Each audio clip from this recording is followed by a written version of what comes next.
Welcome everyone to the Podcast. Podcast for the Black working class. I am your host, Mr. Andre Clay. Want to thank everyone for tuning in on Facebook. If you are on Facebook, like and share the page. If you're tuning in on YouTube, like, share the page, hit that thumbs up for us. Today, we have a really good show. Got a couple of guests with me. Wave hi, guys. All right, Mr. Robert Hill, Mr. Robert Yarborough. On today's show, Biden or Trump, who's better for Black America? Again, Biden or Trump, who's better for Black America? Today's show is a call-in show. That number is 708-414-0849. Again, that call-in number is 708-414-0849. And with that being said, everyone, I want to take this time to turn it over to my guest, and starting with Mr. Robert Yarborough. Like for you to introduce yourself, my man. Let us know what you do for a living, your party affiliation, who you're voting for, and why. My name is Robert Yarborough, as he said. Hey, how are you? Thank you for having me on board, Mr. Clay. I appreciate that. All good. I am an entrepreneur, a serial entrepreneur, as it were. I have 4 companies right now, one of which builds and operates restaurants. We just opened up a restaurant here in Oswego, Illinois. We've got one opening in about 3 weeks or so in Plainfield, and one about 4 months from now in Bolingbrook, Illinois, called Home of the Hoagie. I also have a international automobile business. I sell Highline automobiles to individuals in countries like Ukraine, China, Abu Dhabi, Dubai, Qatar, and so forth. And I do a little dabbling in some real estate. But other than that, I guess you can say all I do is hustle. I heard that. What's your party affiliation? Who you voting for and why? Since I was 18 years old, I was a registered Republican. I have since registered as a Democrat when I voted for Mr. Barack Obama, but I don't have a party affiliation, as it were, in the strictest sense of the word. Mm-hmm. I'm an issuist. I guess you could say either one, if they would be either one of the parties, but middle of the road. Okay. If that makes sense. It does. I understand what you mean. So who you voting for this election season and why? Joe Biden. Okay. And why is that? Because as a business person, I've studied Donald Trump. Okay. Extensively before he became president, before he had his television show, and his lack of patriotism and his intense self-interest is bad for Black America and bad for the country as a whole. Mr. Trump is, in my opinion, my humble opinion, his policies and what drives him is worse than what any typical politician will do, because it doesn't matter what the issue is as long as it runs parallel to his interests. As long as it's parallel to his interests, he's going to do it, despite whoever he may upset. He's not a Republican. He's not a Democrat. He's not an independent. He's a Trumpist. Whatever is going to run parallel to his interest is what he's going to do. And that, for the most part, doesn't run parallel to the interest of the country or African Americans in this country. Gotcha. Okay, then. Mr. Rob Hill, same thing to you. I want you to introduce yourself to the public. Tell them your occupation, your party affiliation, who you're voting for, and why. Well, my name is Rob Hill, and I am a entrepreneur. I'm not a serial entrepreneur, but I'm an author, speaker, and I go around. People ask me all the time, what is it that you do? And what I want to say to them is that I raise ostriches' heads out of the sand, okay? And when I do that, and I tell them, look at this, they say, oh my God, that's terrible. And back down they go. And see, when your head is sticking in the sand, there's another part of your body sticking up real high. And that's where most people catch it, okay? So I am in the financial services industry, This is my book. It's available from Amazon to Walmart. It's All all over the globe, actually. And what I do is I talk to people that don't know that they don't know, but they think they know. Okay. Okay. Okay. That's what I do. And my party affiliation is Republican. I've been a Republican all my life. I'm not a Republican because of the people. I'm a Republican because of the platform. Okay. I mean, it's the perfect plan until you add people. Okay. People, they twist things around and all this kind of good stuff. So I'm a Republican based on the principles of the Republican Party. All right. Who you voting for and why? Donald J. Trump, MAGA 2020, baby. Okay. And why is that? Because he's the best man for the country. You got Joe Biden. He's been in politics for 47 years. Now, all of a sudden, he's going to do what's right. He ain't been doing what's right. Why is he going to do it now? Donald Trump is doing this for America. See, what a lot of people don't understand is that the role of government is to lower all these regulations and all that kind of good stuff to make it easier for you to get to that American dream. All right. The American dream, in my humble estimation, is to be able to write your own paycheck. Okay. Okay. That's where I'm at. And when you lower the playing field, you take away all the barriers, then everybody has a shot. A rising tide raises all ships, but you got to make sure you're on the ship. Okay. You got to make sure. All right. All right. Well, it looks like I can't see Mr. Robert Yarborough. You still there with us, brother? You might have to log out and come back in. Yeah, it looks like we kind of lost him until we can get Mr. Yarborough back. Rob Hill, got a question. Why can't you specifically vote for candidate Biden this upcoming election? Specifically. The reason why I cannot vote for Joe Biden specifically is because they want to radically transform the greatest nation in the history of mankind. Okay. What has allowed the United States of America over the past 250 years to produce more wealth than the rest of the world combined is simply one thing. It's the fact that the United States of America is the largest trading bloc on the planet, period. That's why they've been able to produce more wealth than the rest of the world combined. Joe Biden and his party, so to speak, they want to fundamentally transform it, but they don't tell people to what. Okay? Socialism, communism, all that kind of stuff. Let me give you a quick definition of the three types of systems out there. You've got this thing called communism. Communism is when you have two cows. The government comes along and takes them both, but then makes you take care of them. Okay? Socialism is you have two cows, the government comes and takes one and gives it to your neighbor. Capitalism is that you have two cows, you sell one and buy you a bull to make more little cows. Okay? That is in layman's terms. Okay? So here in the United States of America, the country that has produced more wealth than the rest of the world combined is simply because of that fact. We have rights here. And they're not given by government. They're given by God. Okay? That's why. That's the big difference. You look at just take abortion, for example. You look at this, right? I believe personally that life begins at conception. And who is the most vulnerable? You hear them talk about life, liberty, and the pursuit of happiness. Why do they have life first? It's because the other two don't matter if you ain't got life. And then who's the most vulnerable? It's those babies in the womb. They talk about women's choice, their rights and all that. You had a right before you laid down. Now that you done got impregnated, who's going to protect that baby in your womb? All right? That baby's got rights too. Because I believe, like I said, it's conception, period. That's where life begins. And I could go on and on about the lawlessness of the Democratic Party and all this kind of stuff. But I mean, it's self-evident. So many people are willfully ignorant these days.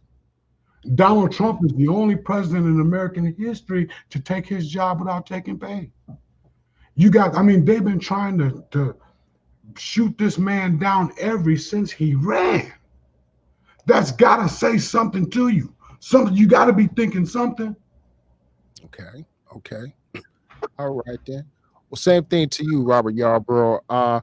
Why can't you vote for President Trump this upcoming election?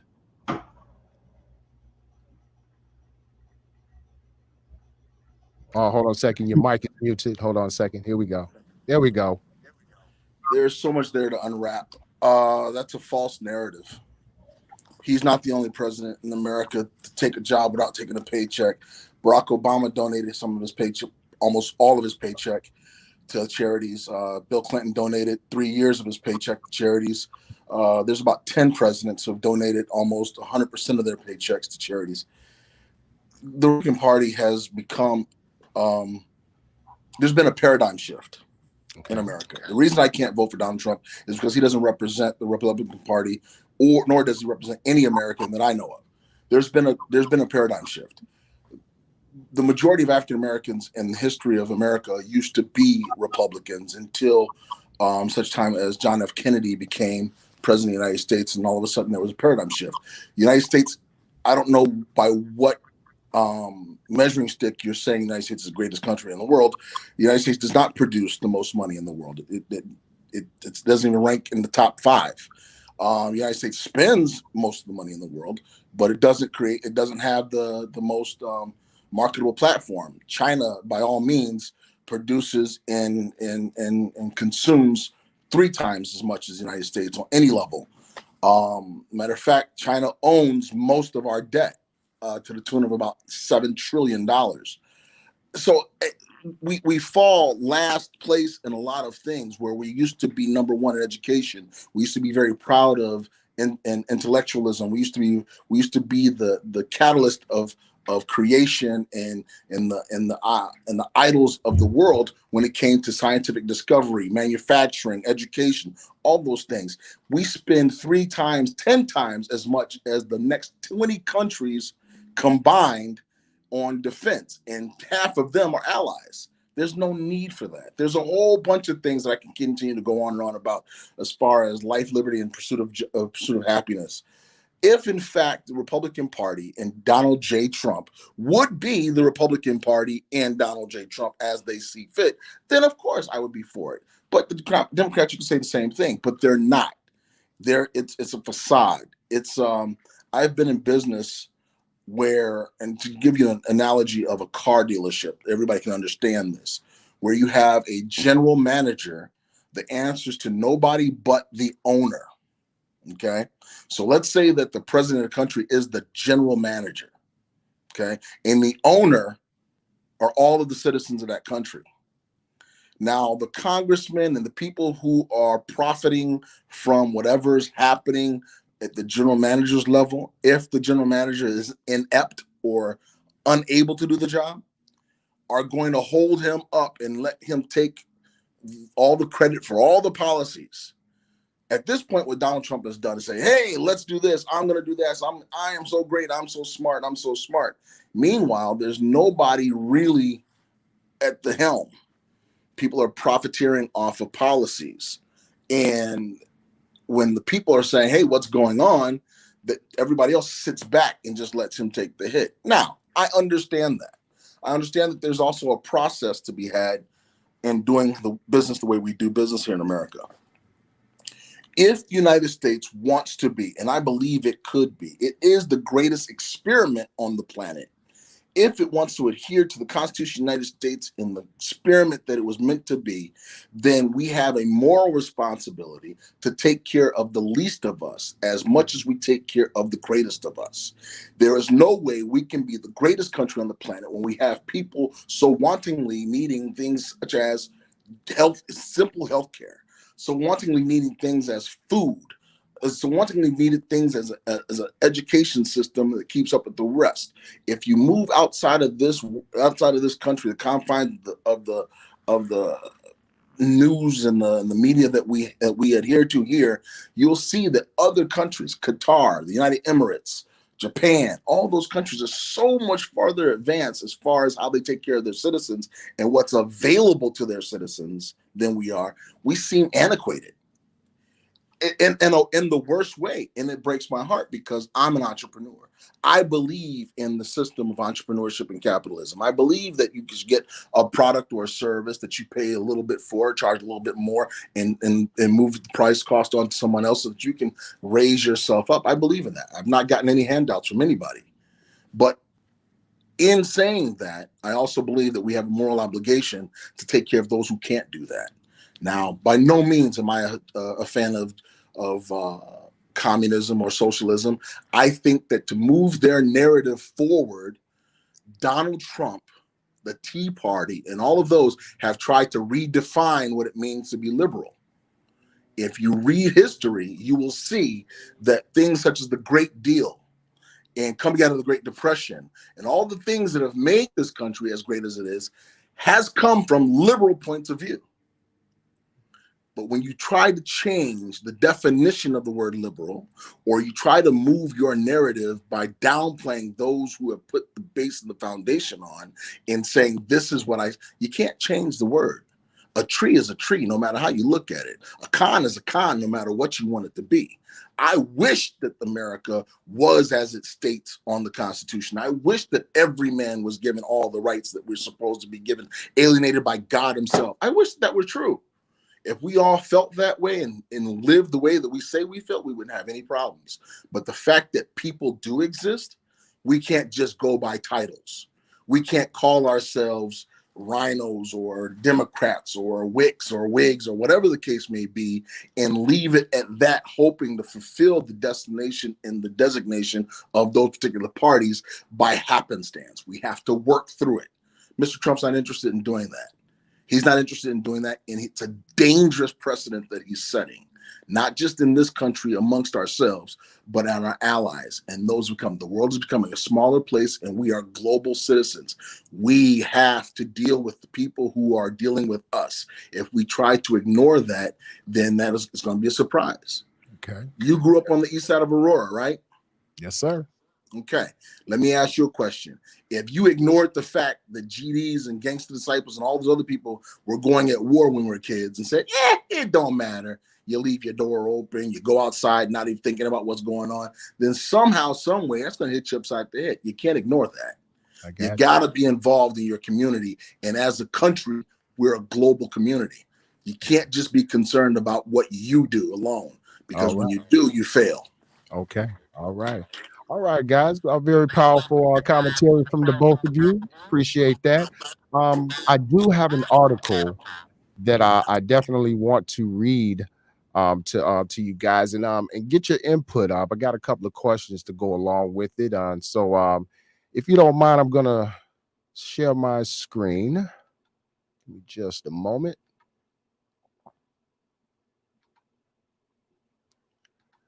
All right. And if you guys can see this here, it's called What Wealth Inequality in America Looks Like, Key Facts and Figures. This article here is from the Open Vault blog. Give me just a moment while I scroll down. Date of this article is Wednesday, August 14, 2019. The following charts help to illustrate the state of wealth inequality in America. The St. Louis Fed Center for Household Financial Stability looks at the relationship between wealth and different demographic characteristics, race or ethnicity, education, and age or birth year. We believe this demographic lens is more informative than looking at wealth by income bands, because while income can and frequently does change from year to year, demographics are more stable. We find that families who are thriving tend to be white, college educated, and or older.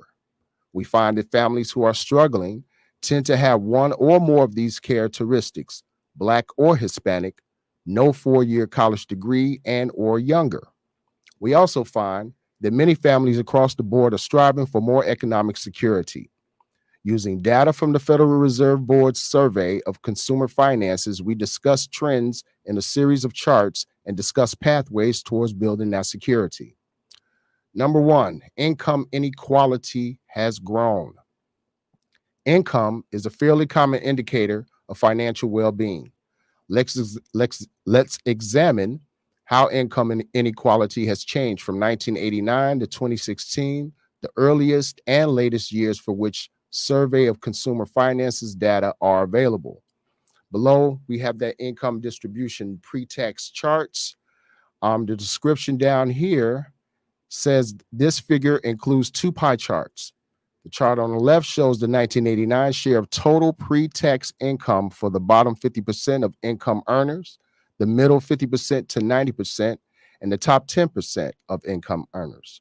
The values are 15% share, 42% share, and 42% share, respectively. The right pie chart shows the 2016 shares of those same groups, a 13% share for the bottom 50% of income earners, a 37% share for the middle group, and a 50% share for the top 10% of income earners. The chart above shows different groups of U.S. income earners. Here, the bottom 50% in 2016, households in the 0 to 50th percentiles had incomes of $0 to $53,000. To the middle 50 to 90%, these households had incomes between $53,000 and $176,000. And the top 10% households in the 90th percentile had incomes of $176,000 or above. Now consider that the U.S. has a total income pie. Think of it as all of the pre-tax household income combined, including wages, interest, capital gains, food stamps, Social Security, and all other sources of income. That pie was worth $7.12 trillion in 1989 and grew to be worth $12.88 trillion in 2016. How has each group's share of pie changed over the past 3 decades?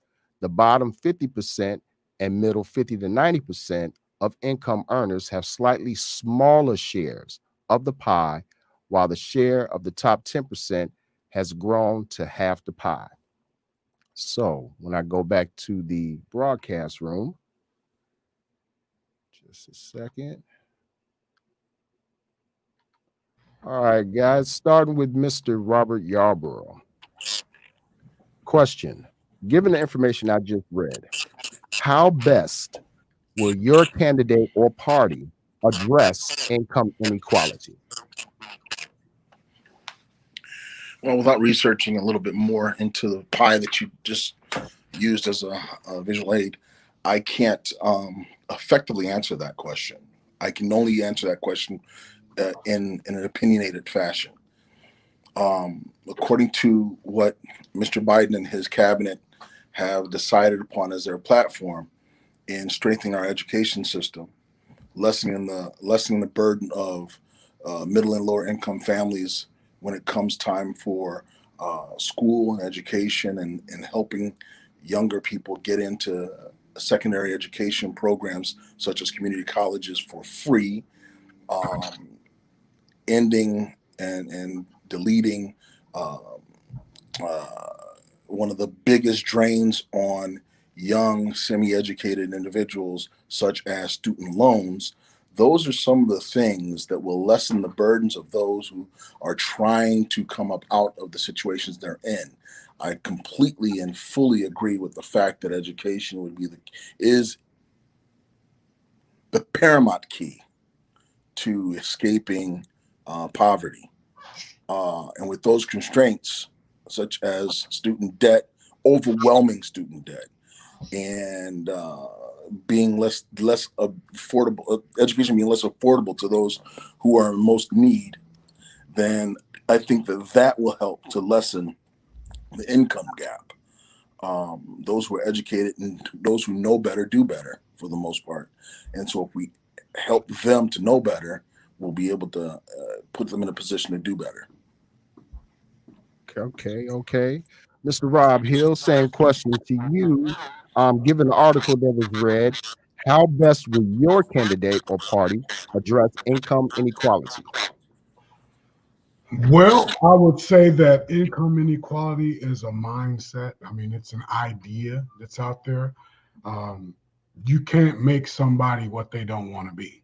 Okay. If a person wants to be wealthy, they can definitely do it here in this country. And if you talk about the education and all that kind of good stuff, what's happening in our public schools these days is not education, it is indoctrination. These kids are being taught what to think, not how to think. Okay, you got to learn how to think, how to get to the truth of the matter. And the only way that I've learned in my short time on this planet, the way to get to the truth is through comparison. Okay, this sounds good compared to what? All right. So when you got this narrative pumping out of there, they're all in the schools and all this kind of stuff. This generation that we have right now is a product of that education system. Okay. They don't know anything about the Bill of Rights and the Constitution and all this kind of good stuff. And then you got Joe Biden and the Democratic Party that, I mean, they have been deconstructing the United States of America as they've been going. All right. When you talk about free education, you know what? Most people don't value free things.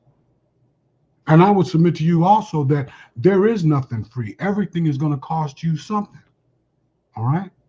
And when you make a person pay for their own education and all that kind of stuff, they tend to use it better.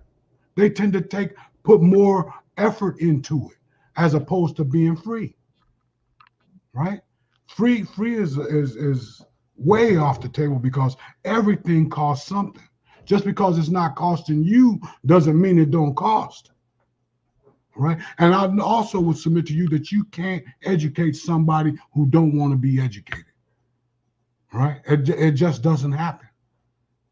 So then you got these people that here in this country that have been struggling to get ahead at the expense of someone else. It doesn't work that way. You got to lower the playing field. You offer a product to somebody and they can decide, let the market forces decide who's going to be the winner. Like just take this example. There's a soccer game going on over there. It's hot outside. And people want something to drink. So you go to the gas station right down the road and you buy you 4 cases of Coke. And you come back and you park those Cokes right there at that entrance where they're going in and being hot and all that. You got them cold and all that. And you decide you're going to sell them for $5 a piece. And nobody buys. So then you lower the price to $4 a piece. Still, nobody buys. You put them down to $3.50. People start buying them. So then you keep going. Those are the market forces. Now you take the government, take the post office, for instance, or license plates, or anything that the government says that you have to do. All right. You can't go to Walmart and buy your license plate. You got to go to the DMV and they make you hurry up and wait because you ain't got no other option. See, freedom is choices. Freedom is choices. Right. So, but when dealing with the racial wealth gap, what the wealth gap is another myth to divide and conquer. They want to talk about all this stuff. You here in America can do what it is that you want to do. You take myself, you take Mr. Yarbrough, you take you. Our choices determine what's going to happen with our financial arena. Okay, that's what's going to dictate our financial world. Ain't nobody giving us nothing. You getting out there and providing a service, and you want to get paid for that service. Okay. Everybody, yes, go ahead. Okay, given the chart that I showed from 1989 till current times, they show how income inequality has widened in this country. What will your candidate do to close that? The candidate can't do anything about that. What's going to happen is that the people that are thinking with that poor mindset, their mindset has got to be changed to thinking about wealth, to thinking about how to create wealth. Up on the there we go.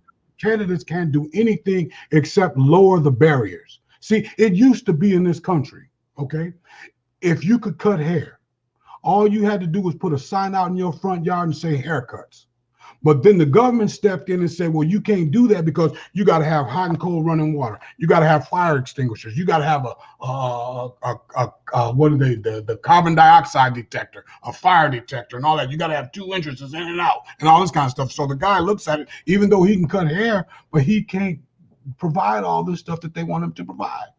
So what does he do? He doesn't go into business. He goes and gets him a job and whine his whole life about not being able to make enough money.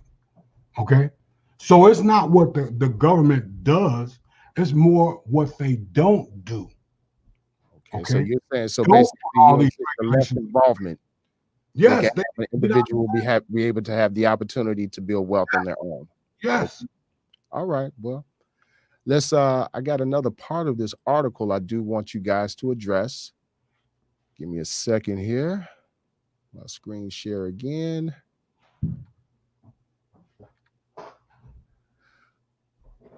All right, wealth inequality is starker. Income allows a family to get by. Wealth allows a family to get ahead. A family's net worth or wealth as its assets, things like savings, 401ks, and real estate, minus its debts, things like mortgages, credit card debt, and student loans. In 1989, the total household wealth in the U.S. was 32.87 trillion. In 2016, total U.S. household wealth amounted to 86.87 trillion. Just like income, we can look at the changing distribution of wealth in the U.S. See here, we got a couple of charts here. Description, this figure shows the distribution of total U.S. wealth in 1989 and 2016, with the shares of the top 10%, middle 50 to 90%, and bottom 50% of families ordered by household wealth. In 1989, these shares were 67%, 30%, and 3% respectively. In 2016, the shares were 77%, 22%, and 1% respectively. A call out indicates that roughly 1 in 10 families in 2016 had negative net worth. That's up from about 7% of families in 1989. The 1989 population was approximately 93 million families, while 2016 population was approximately 126 families, 126 million families.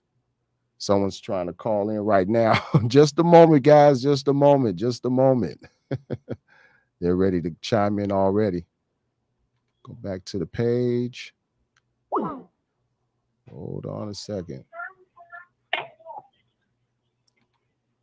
Hello? Just a moment, sir. We're almost done. We're almost ready to take phone calls in just a minute, okay? Oh, okay. All right, then. Just hang up. Call us back in about 20 minutes. All right. All right, thanks a lot. All right, guys. Wealth inequality in America has grown tremendously from 1989 to 2016 to the point where the top 10% of families ranked by household wealth with at least 1.2 million in net worth own 77% of the wealth pie. The bottom half of families ranked by household wealth with 97% or less in net worth own only 1% of the pie. You read that correctly. If we rank everyone according to their family net worth and add up the wealth of the bottom 50%, which includes roughly 63 million families, that sum is only 1% of the total household wealth of the United States. Moreover, we can compare how average wealth within each group has changed.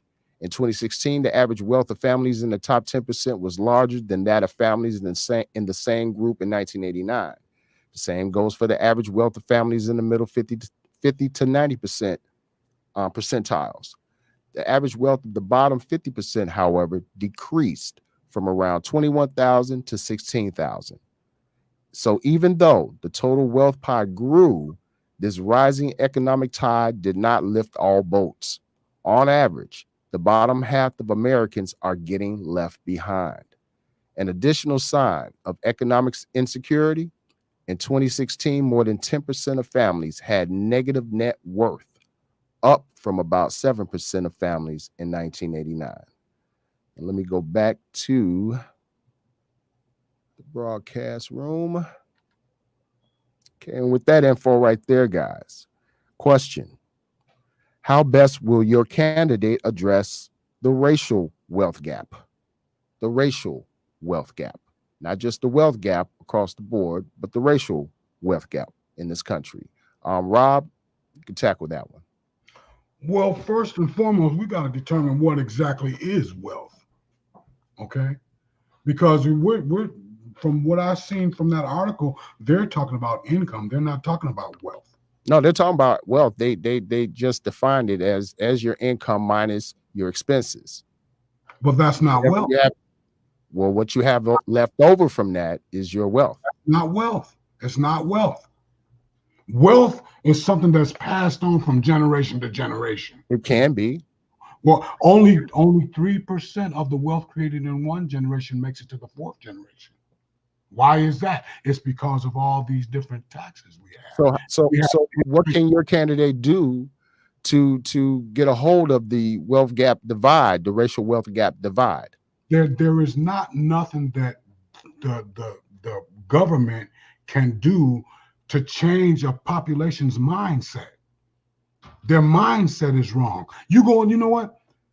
I've been into a whole lot of different households on the whole socioeconomic scale. I go into these poor houses where these people are living in the projects and all that, and they got 60-inch TV screens. Okay. I go into rich people's houses and they got libraries. There's a big difference there. Okay. These people are being educated to the poorhouse, and that's where they're going to stay because their mindset is off. They're not wanting to produce wealth. They want to be comfortable in their misery, and government is the perfect vehicle to keep them there in that. Now, we're talking about all these different aspects of what the government can and cannot do. The government can do one thing and one thing only, and that is get out of the way. And what these people got to do is you are the captain of your own destiny. It ain't something what these politicians are going to do to help you to move through whatever it is that you want to get to. You look at Mr. Yarborough over here. What did the government do to help you to get up off your ass and go get done what you wanted to get done? Government didn't do nothing. That's something that was internal in you, the desire to want more. See, a lot of people don't have that desire. They want to just sit there. You ever heard that old cliche, misery loves company? Why is that? Why is that? Do you also know that pigs don't know the pigs stink? Right? When you sit there and you looking at where you're sitting at right there, there ain't nothing the government going to do to raise you up out of your wretchedness. You're going to have to do it on your own. You're going to have to, I used to smoke coke and drink and all that kind of stuff, just stay jacked up all the damn time and wonder, why, poor me, why me, why me, why me, why me, until I made a decision to take 100% responsibility for where I was in my life. I would never have came to the place that I'm at today if I waited on some government program to help me. Well, what does that have to do with you being able to pass down wealth to your children or loved ones? You have to create it first. Right.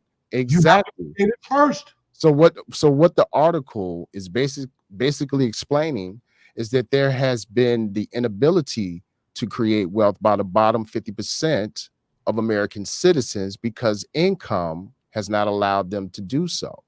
Well, let me what does that have to do with mindset?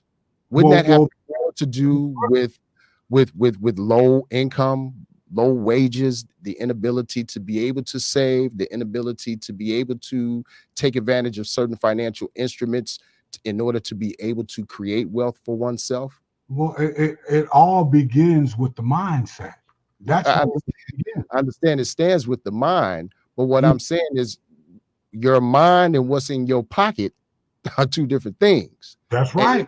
And your mind, real quick, right? But if your mind may want to do all these things, but you're not making enough money to be able to pay all your bills and then be able to build wealth, why is that an issue with the mind? Isn't that more of an issue with income and the financial ability to build?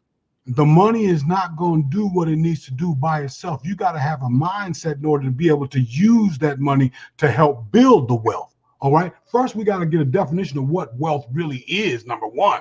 Number two, the fact that you're not making enough to pay your bills, then you're going to have to sacrifice, my friend. And a lot of people look at sacrifice as losing, but sacrifice is not losing. Sacrifice is giving up something of a lower nature to receive something of a higher nature. This is why people will not have cable TV and not eat out every other night and all this kind of stuff, because they saving that money.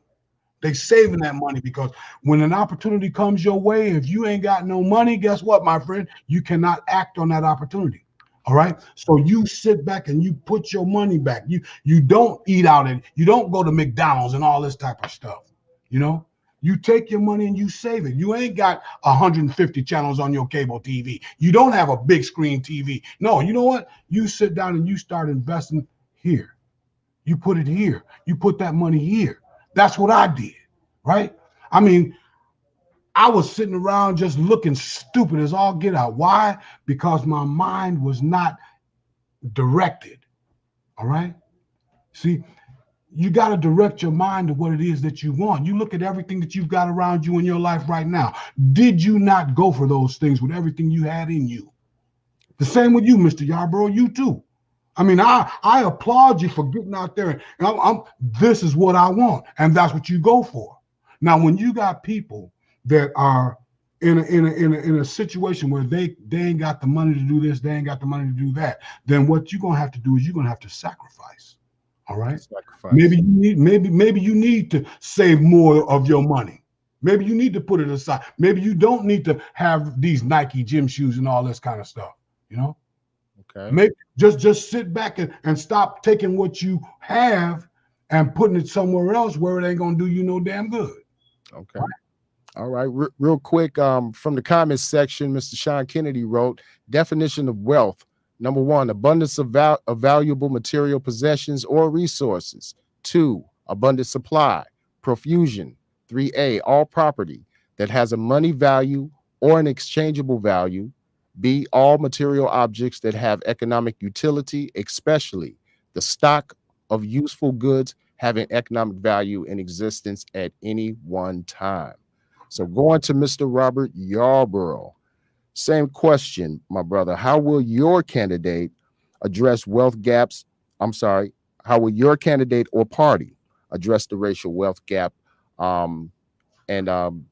Just kind of add to Mr. Rob Hill's commentary, if you will. I would. I don't think that I could add to his commentary. I'm going to say this as quickly as I can, with as much respect as I possibly can. He had mentioned these people and they, as if he's separated from the people we're discussing in some way. I don't know who these people or they are. That's one. He said that wealth is something that is passed on from generation to generation. Debt is passed on from generation to generation. Right. Damage and baggage from racism is passed on from generation to generation. All of these things are passed on generation to generation. That has absolutely nothing to do with the rhetoric. The candidate that I support at this particular time has made strives into ending things like estate tax or raising the estate tax, so that those people who are getting more than $150,000 from the death of a loved one or whatever the case may be, passed on to them by insurance policies and cash values for insurance policies, don't have to pay what's known as the death tax, or people who are inheriting property have less taxes that they have to pay on property gains and things like the capital gains on property taxes. Because as I have studied finance for a very long time. I was a stockbroker with Morgan Stanley and financial advisor with more than 9 licenses to my credit.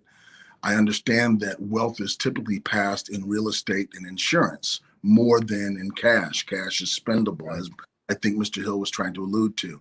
So the things that govern that need rules in place so that those things aren't squandered and taken advantage of by predators and so forth and such as that. So with the atmosphere that we're in now, let's take, for example, this COVID crisis that's been happening over the last 6 months. And people have taken advantage of uh, different government policies that have allowed those who don't have the ability to work to sustain themselves. Well, there are predators who have preyed upon that, and there are people who've taken advantage of the situation. But what has happened is when you have uncontrolled commerce, you have uncontrolled and predatory loan situations, you have uncontrolled and predatory sales tactics and those types of things. Well, the candidate that I represent and the candidate that I'm going to be voting for has made statements to the fact that they're willing to do whatever is necessary to curtail that as much as possible. Of course, things are going to slip through the cracks. So I think that would give people a better chance to sustain and accumulate wealth.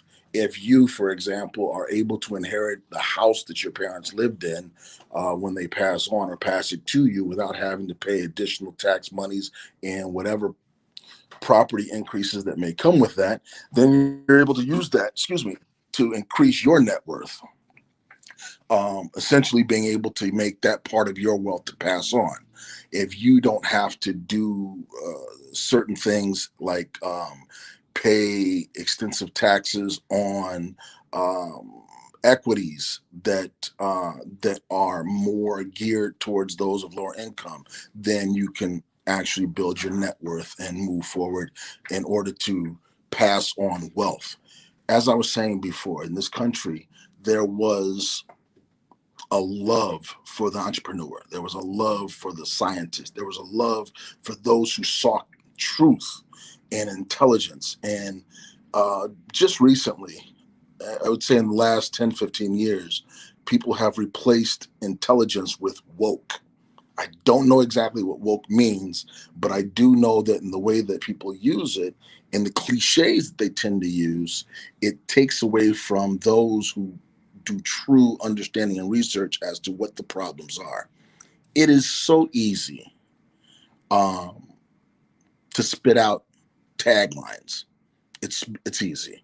It's easy to spit out rhetoric and cliches and salesmanship. I'm a salesman by trade.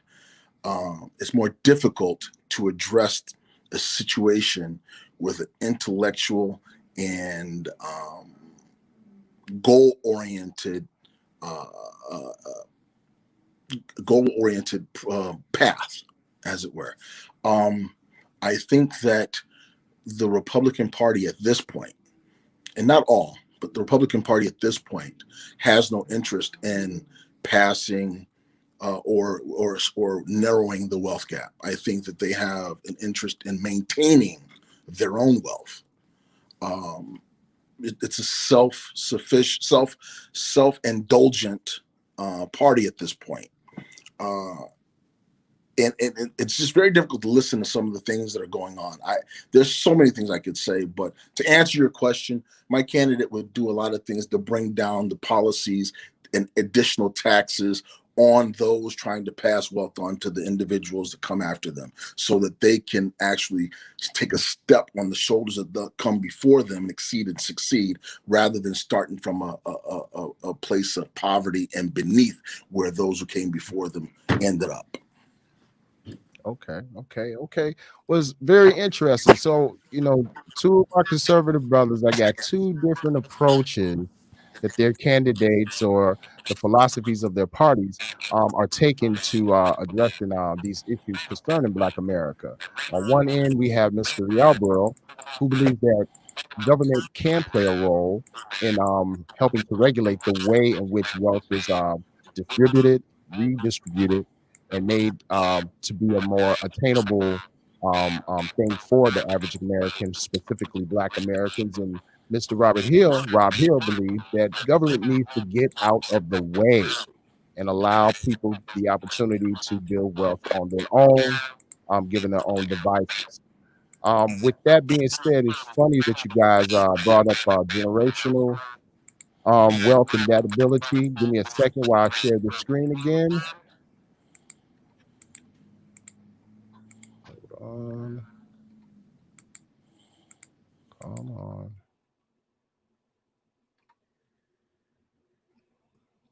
Okay. We get to the racial wealth gap. It is largely unchanged.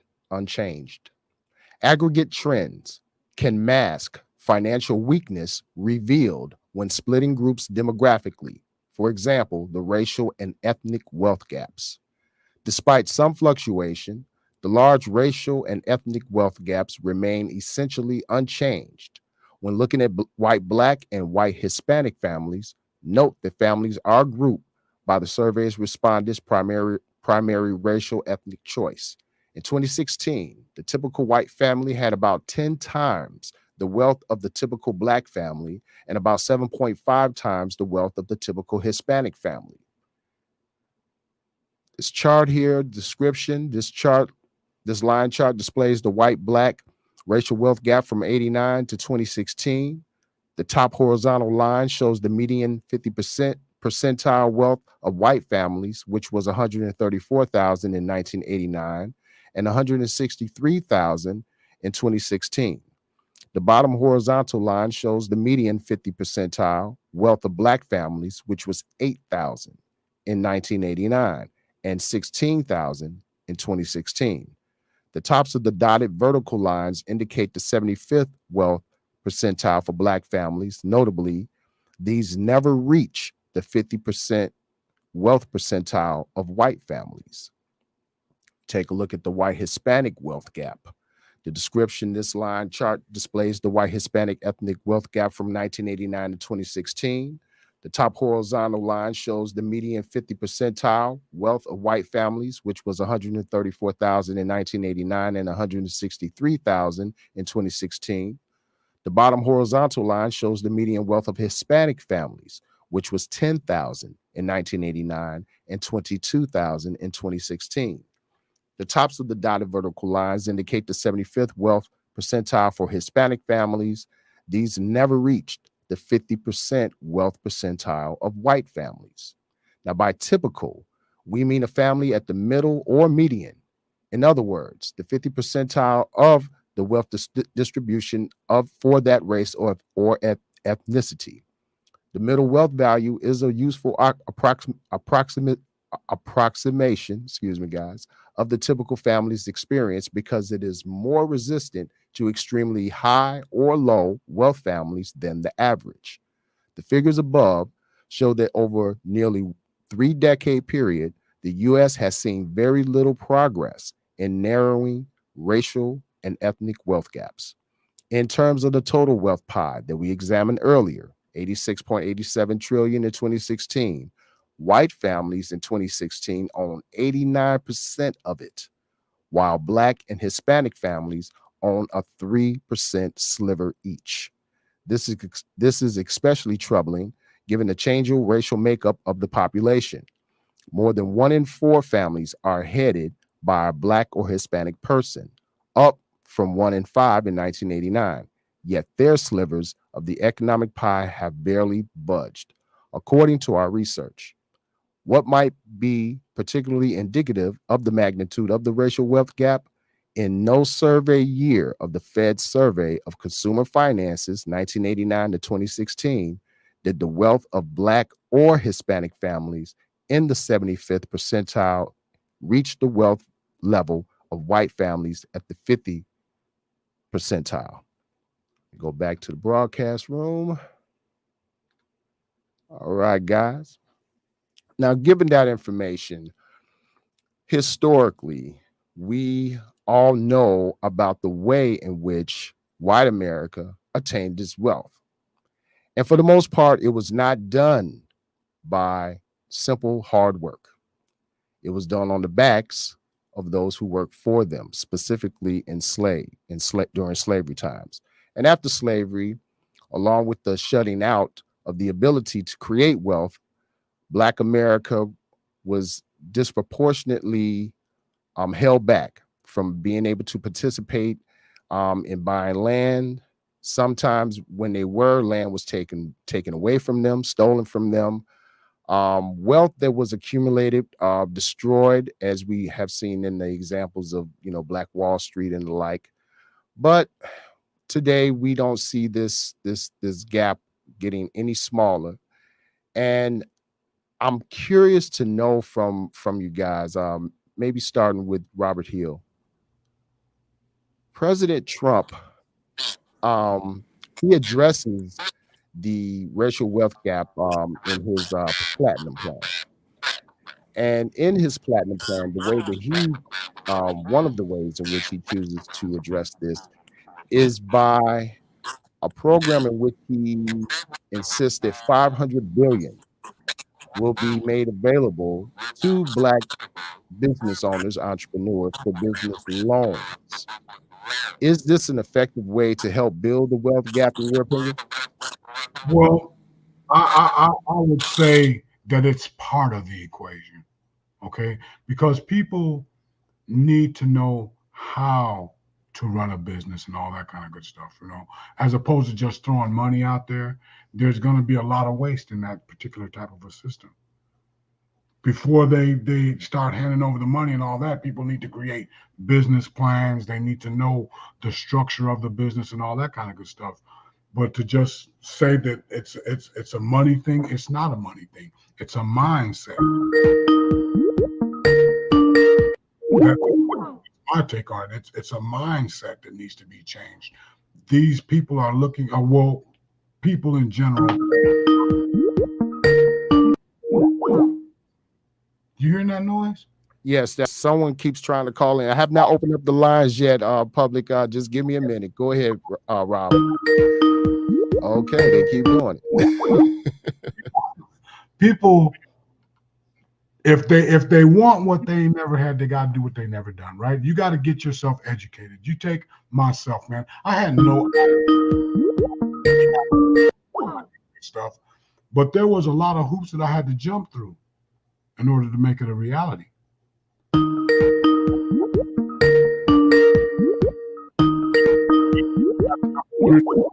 Stuff. There's going to have to be some education also with that. Okay. All right then. Mr. Yarbrough, same question, man. Biden, in his Lift Every Voice plan, he has plans to help alleviate the racial wealth gap by housing programs. He has a business program, but from my investigation, most of what I read looked like a one tie lift all boats type legislation. How can legislation written in that way be specific to Black America? Because we've seen legislation kind of like that trickle down type legislation ultimately end up not being of the best assistance to Black America. Well, How can Biden do more to specifically address the issues concerning our people? both plans are extremely flawed. In that, and I know that I'm supposed to lean one way or the other, but to be a realist, you have to address the issue. Both plans are extremely flawed. One, the plan that Mr. Trump has proposed is nothing short of when the plantation owners decided that they couldn't run plantations without slaves. So what they did was instead they said, okay, we're going to give you sharecropping, and then you had to purchase everything from them, including your food and all that, which was the same thing. They have you in what I would call golden handcuffs. So it's still a situation in which wealth can't be passed down, in which the racial wealth gap is not going to be closed. With what Mr. Biden has suggested, as you put forward just a minute ago, it's not a system that's unlike some other the ones that have been before. And in that case, it's not going to lessen the wealth gap, only because those in power of the processes are bureaucrats. And those individuals happen to be the ones who happen to be on the top of the heap when it comes time to take the divide between the wealth gap, the lower income classes and the higher. If in fact they want to be able to do that, then the people who are involved and the people who are less fortunate have to be some of the people participating in the process of the program, so that there's no bureaucracy taking advantage of any one process or the other. Either one could work if in fact it did what it was supposed to, but we all know that doesn't happen. Okay. Well, look, guys, I have a phone call that may be trying to call in. Give me just a moment. Let's see if we could take a quick phone call because the whole time you was talking, Robert, somebody just kept on trying to call. Here we go. Maybe I was saying something nobody liked. Hello, welcome to the reset. What's your name and where you calling from?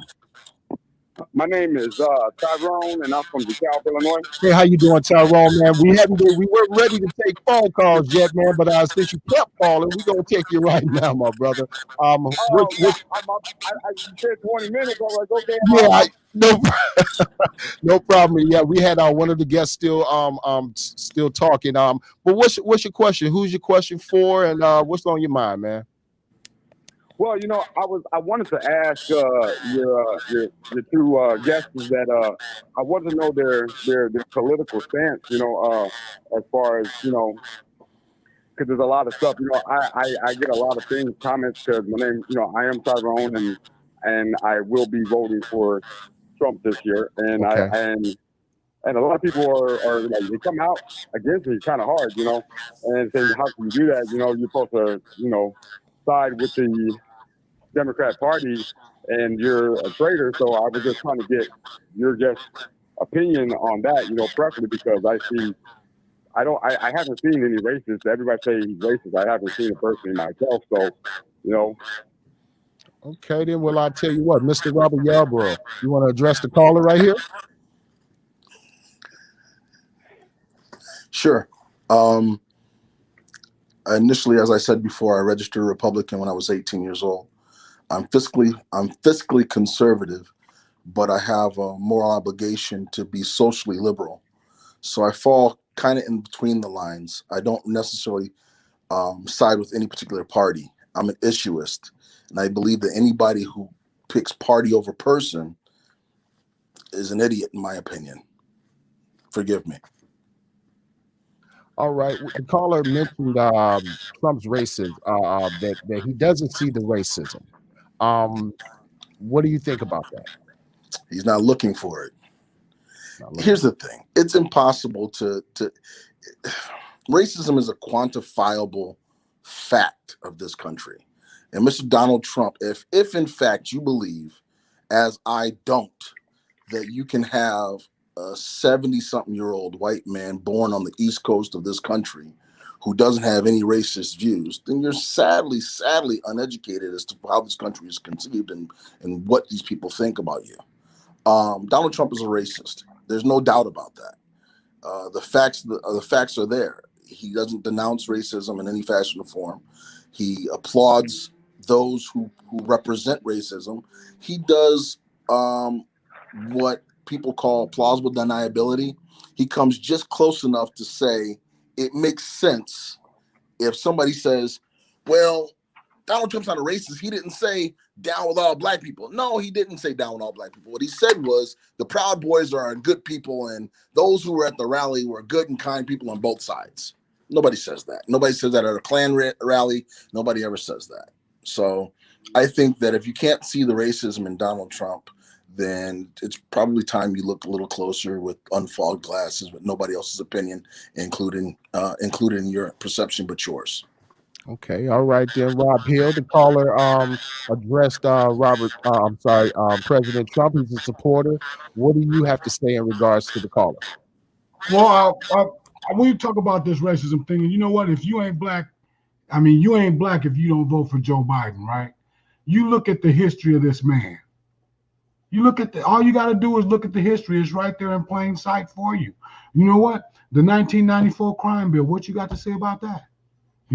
I'm talking to my the other guest on the phone. He's talking about Trump as a racist. Is Joe Biden a racist too? Yes. Oh, okay, all right. That out there. That's all I wanted to get. And he's a useful racist. There's a difference. Are you a racist? Am I? No. Well, hold on. We'll get to the exchange between the two guests in just a minute. But here you go, caller. I appreciate you calling in. Do you have anything else you'd like to add? Yeah, I would like to. I would like to address the first gentleman that answered the question. Just wanted to say, but I have done a little bit of research myself as well. Me being biracial, being half and half. Um, um, and uh, and I have seen him denounce, over time and time again, neo Nazis, Ku Klux Klan, and over and Give me an over. example, please. And the Proud Boys, if I'm not mistaken, as far as the Proud Boys, I don't really know too much about them, but I did a little history on them. That their president, not the founder, but the president, is a Cuban, a Latin American. Okay, he's a Latin American, Wow. one of the founders. I of don't the- understand. I completely missed the point of that. Hello, caller. Looks like the caller's gone. Yeah, I'm not sure if I understood that, but I mean, it seems that he's a Trump supporter, but he doesn't seem to agree that Trump is a racist. He doesn't seem to agree with that. Here's the thing. If you look at my Facebook page, I posted something yesterday, as a matter of fact, quotes from former presidents of the United States that clearly state their racist views. Let me pull it up real quick so that I don't misquote anybody, and I can tell you. Okay, here we go. Benjamin Franklin. Why increase the sons of Africa by planting them in America, where we have a fair opportunity by excluding all blacks and tawnies or increasing the lovely white and red? Thomas Jefferson. I advance it, therefore, as a suspicion only that the blacks, whether originally in distinct race or made distinct by time and circumstance, are inferior to the whites in the endowment of both body and mind. Abraham Lincoln, savior of African Americans in this country, the man who wrote the Emancipation Proclamation and freed the slaves. There is a physical difference between the white and the black races, which I believe will forever forbid the two races living together. While they do remain together, there must be position of superiority and inferiority. And I am, as much as any man, in favor of having the superior position assigned to the white race. Henry Berry, I mean, it's time and time again. See, here's the thing. Thomas Jefferson had a love affair with an African American. And I've said this to other people before. He liked her. He didn't like us. Right. There's a difference, okay? Donald Trump is a racist. He has racial intentions. And if you think that I believe, once again, that a 70-something-year-old white man born in the East Coast, raised in the East Coast, and came up in a racial America 65, 70 years ago, doesn't have racial problems and racial thoughts and it doesn't have racial qualities about him, you're crazy. And that includes Joe Biden. But the difference is, what I feel the difference is, he's a useful racist. Gotcha. Abraham Lincoln was a racist, but he's a useful racist. Okay. And so is it the lesser of two evils? No. There's a distinct difference in what one is doing over the other. Okay. And I'm intelligent enough, and I'm not saying intelligent by the amount of information that I hold, but by the ability to actually disseminate information without having to regurgitate what somebody else has said. I'm intelligent enough to know the difference between the two. Okay. All right. Well, real quick, guys. We have another caller on the line. Caller, what's your name and where you calling from? What's up? My name is Terrence. I'm calling from St. Louis, originally from Aurora. How you doing, Terrence? I'm good. All But right. I want to say this. Yes, I believe 100% Trump is a racist. I believe 100% Joe Biden is a racist. But the reason I choose Trump over Joe Biden has to do with this. Joe Biden has been around for 47 years. People like Joe Biden, the Bushes, the Clintons, Mitt Romney, those are the people. They're the reason we ended up with Donald Trump in the first place, right? So if you put Joe Biden back in office, all you're doing is resetting the clock back so that you're going to eventually end up with a Donald Trump 2.0 sometime in the future. So it's almost like this. When you go to work out, right? And when you first start working out, your muscles are sore. You have to push through it. But if you go back and say, well, you know what, my muscles are sore, I better stop. I better go back to doing what I did in the first place, eating the donuts and sitting on the couch because I'm comfortable with that. You're going to eventually end up back in that position where you were at in the first place. So Joe Biden is the reason we ended up with Donald Trump in the first place. All of, if you go back, and it's not just the '94 crime bill. You look at you look at him on the Patriot Act. You look at how he voted to deregulate the credit card companies. This man has had a 47-year history of not just racism, but ripping off the middle and working class people of America. I'm not saying Donald Trump is any better, but what I'm saying is this is a progression away from the old style politicians. As long as we keep going back to the establishment old style politicians, we're going to be in the same thing that got us here in the first place. The endless wars, the endless wars, the Wall Street bailouts, the Wall Street greed. Joe Biden did this. He Okay. did this. Okay. He's the reason we got Trump right now. And if anybody say any different, if anybody said any different, I'll challenge you on it. Joe Biden, the Clintons, all of those old style establishment politicians got us here in the first place. So why the hell would we go back? I'm Okay. not saying Trump is the best option, but it's progressing us towards where we need to be. If you go back and you put back into if you put the old style establishment politicians back in, you're only delaying the inevitable, because eventually the country is going to come to a head, whether you like it or not. Okay. Joe Biden is doing nothing but going back to the same old style politicians that's got us here in the first place. Okay. All right then, caller. Mr. Robert Yarbrough, I know you're ready, but real quick, Rob Hill, do you agree with the caller or not? I totally. You are singing to the choir, my friend. Definitely that. I mean, you look at like you said, 47 years of the same old stuff. You know what? Politicians should not get rich, right? Look at the wealth that's created by being in politics. See, that's the thing about it. Donald Trump is not a politician.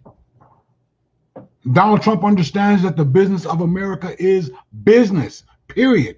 Joe Biden been selling out the United States for 47 years. Why do you think all those jobs went overseas? It's because our corporate tax rate is too high. Capitalism moves, capital goes to where it's going to increase, right? You lower the corporate tax rate, the companies come back.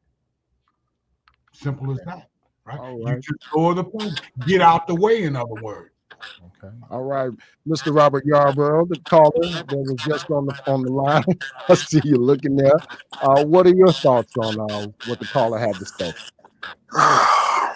Once again, we have a false narrative of a bunch of people who are regurgitating things that they've heard, not things that are true. First off, Joe Biden is not the reason we have Donald Trump. President Barack Obama is the reason we have Donald Trump. Donald Trump is a last-ditch effort of the good old boys, good old parties, last breath, gasp at holding on to whatever establishment they may have had in the last. This is like a rubber band, okay?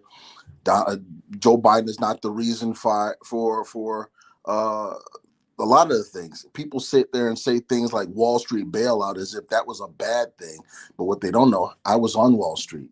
Wall Street bailed out the United States more than once. There was 3 or 4 times Greenspan's legacy and genius wasn't that he could balance the budget and make money grow on trees. His genius was that he was able to speak with those in Wall Street and say, hey, listen, we need some help. There was 4 times in particular, in 1994, 1997, and in 2001, where they opened the windows. Back in the old days, pre-depression and depression, they used to open the windows at the Treasury and old people would come in and buy all these bonds. Well, there was 3 or 4 times where they opened the windows. There's $3 trillion. They're not available for anybody to buy because nobody wanted them. So they had Wall Street, Merrill Lynch, Goldman Sachs, Morgan Stanley. These people bought all these bonds and put them in their mutual funds. The failure of Wall Street wasn't Wall Street. The failure of Wall Street, as you say, was politicians and people like Donald Trump who were taking no interest loans and all kinds of goofy stuff. So I mean, I could speak extensively on some of that stuff. That's my forte. That being said, Donald Trump is functionally illiterate. For those who don't know it, period. He is not the better candidate or the lesser of two evils. He is a problem, period. He is the cause of continuing warfare as long as it's profitable, period. There is no endless warfare. We take up our stance as America's police station, and then we don't want to do anything. That's sort of like putting a police station or a fire department in the hood and saying, well, I'm not going to Cabrini Green. No. You put the badge on. You built the fire department. You go over there. So that means that's what we have to do. If we want to take advantage of the inequalities of economics between the countries, and that's what we have to do. The reason why the jobs went to other places, not because of corporate taxes. The reason why is the same reason I sell cars in Dubai, because I can get $20,000 over sticker price, because in China, their sales tax can be up to 125%, where here in America, because of legislature, we don't pay any more than 10% for protecting the consumer. The reason why jobs go over there is because I can have banners and signs and things for my restaurants made for $300 because there's labor way cheaper in the Philippines than having them made here, which cost me $1,800. Those are the reasons why, not because of corporate taxation. In fact, we have some of the lowest corporate taxes in the world. Now, because of Trump. No. Before Trump. No. I've been in business for 25 years. Canada has more. France has more. Germany, Italy, Belgium, the Philippines, everybody has more. And it was way before Trump. Trump can't spell tax code. Okay, so let's not go there. If you want to start speaking about what Donald Trump has done, there are some things that Donald Trump has done that has been absolutely wonderful for Black America. But the problem is just like a piece of sugar. If you put it in water, it dissolves. It's not lasting. It's by proclamation. These things that he's done are not going to last. 47 years he's been in government. 47 years is what, a congressman? He wasn't president of the United States, and he can't write legislature. The only thing he can do is suggest and make votes. That's doesn't write legislature. The only thing he can do as a congressman or a senator is to write a bill and vote. That's it. He can't put policies in place. 1994 crime bill. He can't put policies in place. Donald Trump, however, can. A president can't actually sign a bill into law without the help of Congress, and that's called executive power. So you can't blame what's happened over the last 47 years on a man who had little or no power. You just did, because he's one of 50 people. That's why not. One of 50 people? One of 50 Oh, Jesus. I think he means what? 50 people as far as the Senate goes. This is great, but here's the problem that I have. This is like the debate that we had yesterday. My father told me a long time ago that if you get down the mud and start waddling around with somebody, whether you're stronger or not, you're both going to come up muddy. This is a misnomer. This is a mute point. This is not something that can be intelligently discussed, because those involved are sadly lacking. So I mean no offense to anybody who's a Donald Trump supporter. By all means, God bless you. For your reasons, you're willing to stand against the grain. That's great. I commend you for that. If people are giving you a hard time simply because you stand against the grain and they're not looking at the reason why you choose to make that decision, by all means, more power to you. But if the reasons why you make those decisions are based on rhetoric and just for the sake of being rebellious, then you know what? I can't have an intelligent discussion with anybody like that. Real quick, Rob Hill. Where is Robert Yarborough wrong? Where is he wrong about his assessment about Trump? And why is Trump better for Black America? What has he done during his presidency to prove that he's better for our people in the advancement of our people on the socioeconomic plane? How is he better? We sit here and we listen to Mr. Yarborough talk about everything that the Democrats have been doing, and he's blaming it on Trump. In what way? They switch it around. He's switching it around. Everything that the Democrats have done over all this time to give us a Donald Trump, from Barack Obama, from Bill, from all this stuff, all these Democratic policies, all this attacking everything. They've taken the playbook. Have you ever heard of Saul Alinsky? Yep. Right? Rules for Radicals. This is straight out of, that's the playbook that they're running on. They want to flip everything around and say that Trump is bad. Trump is doing this. Orange man bad. Orange man bad. But you look at Joe Biden and Nancy Pelosi and Chuck Schumer and all the rest of these swamp people. They don't want the best for America. They want to tear America down. Donald Trump is the only thing standing between us and the fundamental transformation of this country. Now, this being the greatest country in the history of mankind, what are we going to change it to? Right? What are we going to change it to? Can I ask a question? Yes, go ahead. What makes this the greatest country in the history of mankind? The Constitution of the United States of America, the oldest constitution in the history of the world. The Constitution of the United States of America. The Constitution of the United States of America is great writing. I give you that, but it's only a group of laws. What makes this the greatest country in the world? The Constitution of the United States. That's a piece of paper that has a bunch of laws on it. Paper. It's not. That is what guides the country. That is what has allowed you to do what you have done.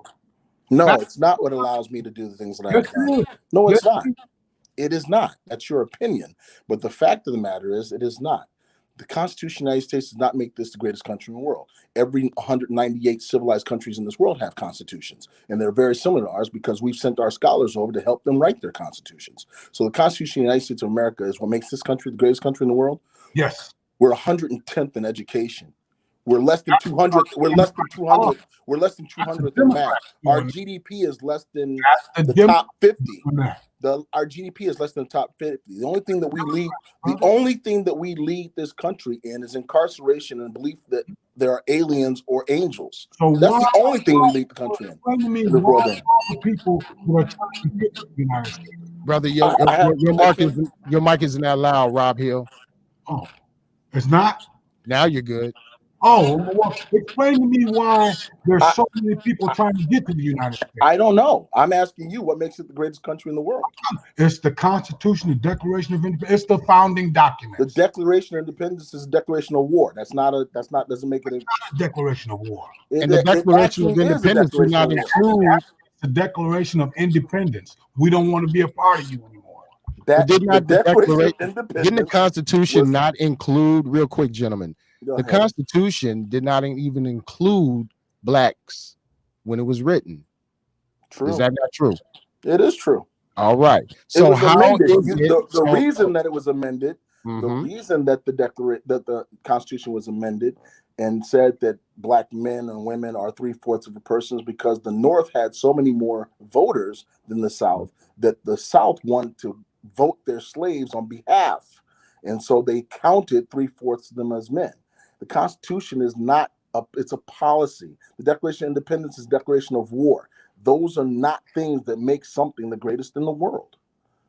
The people that make something the greatest in the world. Their attention to detail and their advocation for those beneath them.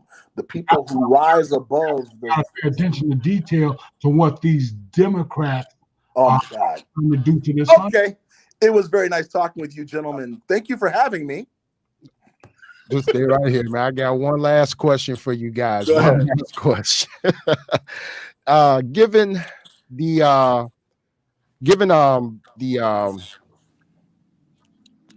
fights and protests against police brutality and holding them accountable for misconduct and the killings that we've seen in the last few years, we all know that the protests have grown and calls for reform to many of the police policies have gone out, and some have taken place in different police departments across the country. Question for starting with Rob Hill: how will your candidate or party address police accountability? Well, as I do believe I mentioned earlier, the President of the United States is the President of the United States. These issues going on with these rogue officers, that is a local issue. Now, the president can mandate some kind of a universal code of ethics, so to speak, for these officers. And when they are found in the wrong, yes, they need to be prosecuted. All right. But this is not a presidential thing. This is a local issue. Okay. It's a local issue. It's a local. So if it's only a local issue, what you're basically saying is that there is no role that the president can play, no role that the Justice Department can play in the way that to help cops be held more accountable when they abuse their authority? That is a local issue. I say again, man. I mean, you got the president of the United States. Why do you think he didn't send in the National Guard to Portland? It's because the local authority didn't request it.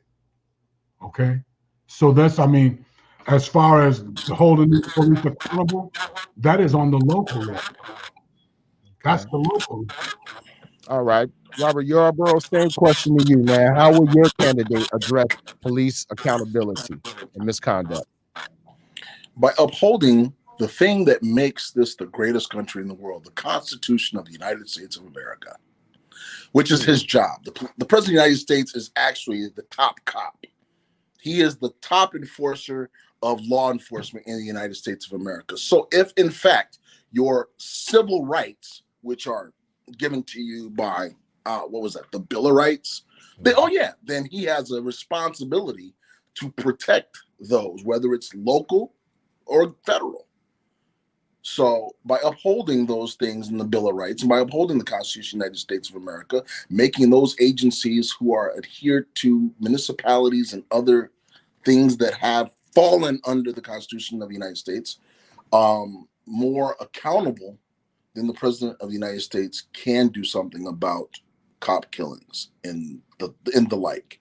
Just as Lyndon B. Johnson sent in the National Guard for one little girl to go to school. Okay, I got you, man. Wow, this has been a very spirited debate. Let me read some of these comments from the comment section, guys, before we get up out of here.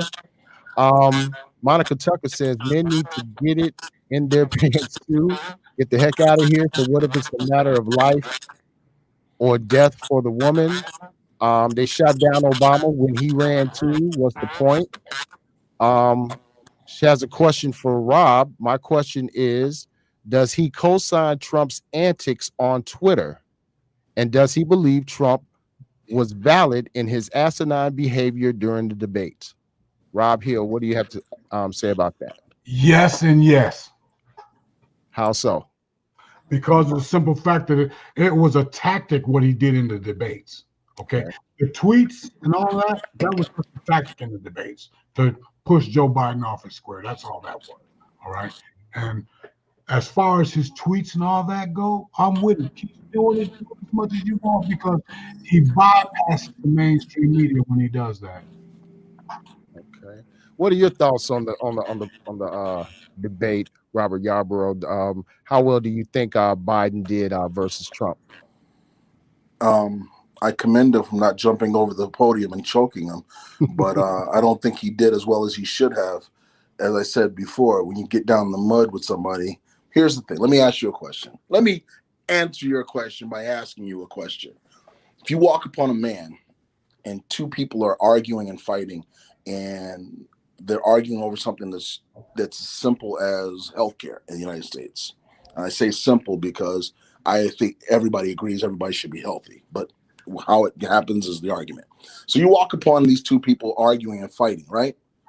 And they're yelling and screaming and nobody's talking about the same thing, going off topic, and they say one of those people is intelligent and the other one's a fool. How do you determine which is the fool?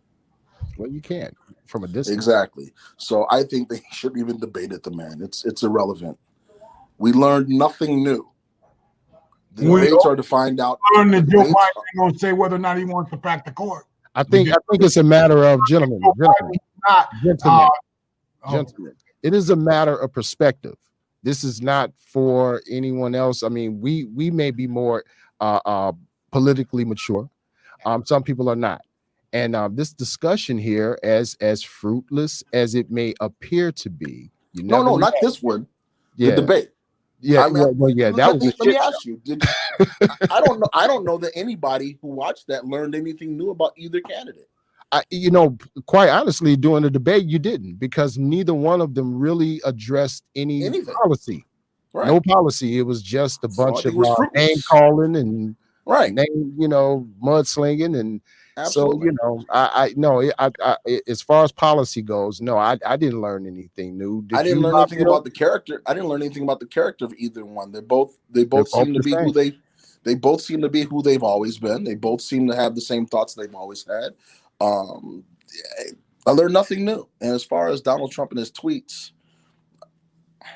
my father also told me that if you're a dumb person, keep your mouth shut and nobody will know. Good point. I got a comment from somebody in the comment section. Casildo Cuevas. I agree with Robert Yarborough.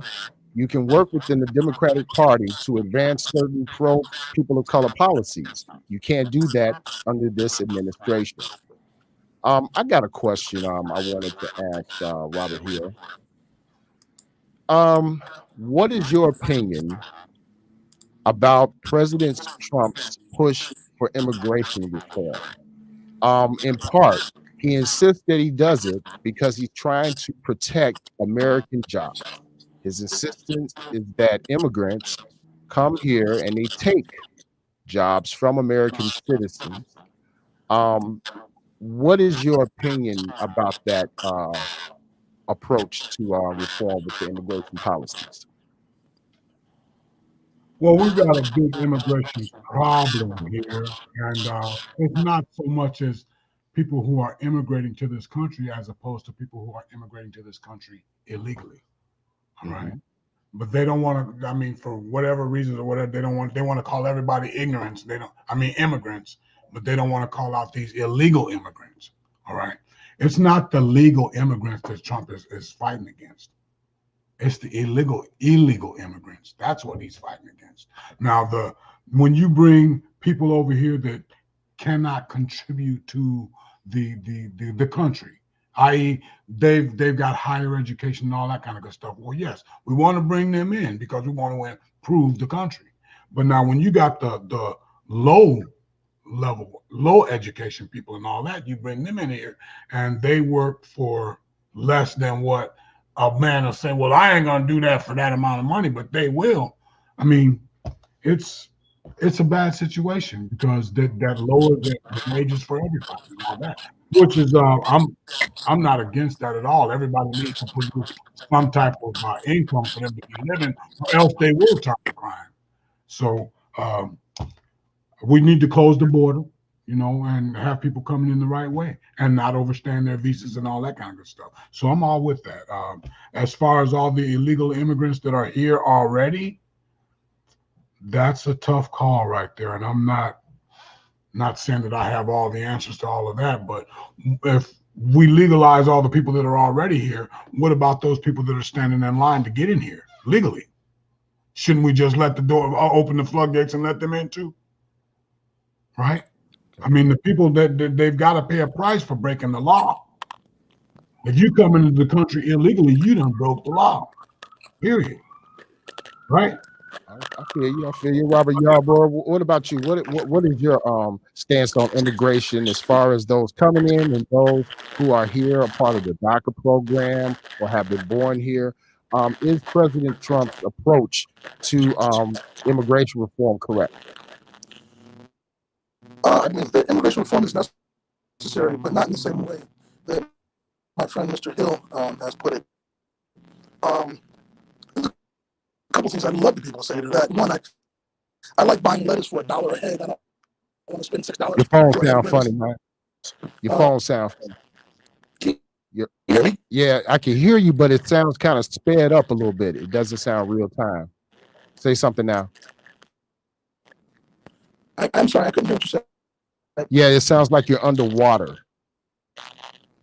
Your voice. My microphone must be broken or something. I can't hear or it doesn't sound like you can hear me either. Okay. Can you hear me? Yeah, I can hear you, but it sounds distorted. Okay, hold on. I'm gonna try to turn my volume on my speaker now. Okay, no problem. Hold on. Yeah, I was very curious about that because immigration is definitely a topic that I've talked about with quite a few people, and so yeah, I definitely wanted to get some other opinions about it. I've definitely heard from the right, Rob Hill, how the criticism with folks who immigrate here from different countries is that they don't contribute to the finances of America as far as paying their fair share in taxes. But when I looked up the research, I did see the immigrants, while they may not pay federal, they definitely pay state taxes, they pay payroll taxes, and they contribute to Social Security. So, and I'm not always, fully understanding what conservatives mean by they're not contributing, to the country. Could you give more insight into that, Rob Hill? What do they mean by that?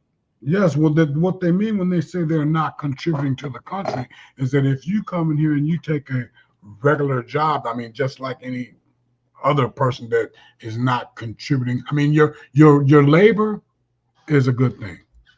But what we're talking about is we're talking about intellectual contributions.